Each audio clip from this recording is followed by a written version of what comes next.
Indian drugs की series में आज बात करेंगे जस्टिशिया अधा टोडा के बारे में। जस्टिशिया या वसाका, कॉमन नेम इसका है वसाका।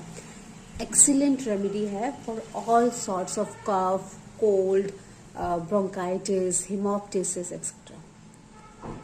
ऐसा कहा जाता है कि एक आम सेइंग है कि no death can take place from cough. खांसी की वजह से किसी की मृत्यु नहीं होगी अगर तो जस्टिशिया ने अपना एक्शन सही समय पे कर दिया है। तो इतनी इसकी इम्पोर्टेंस है कॉफ्स में। कैरेक्टरिस्टिक क्या है खांसी का कि एक ऑडिबल रैटलिंग सुनाई देती है, छाती में आपको आवाज़ सुनाई देगी खांसी की, लेकिन जो म्यूकस है, जो बलगम है, उसको निकलना बड़ा मुश्किल है। ऑडिबल रैटलिंग होने के बाद भी जो एक्सपेक्टोरेशन है उसका निकलना बहुत मुश्किल होता है और वो बार बार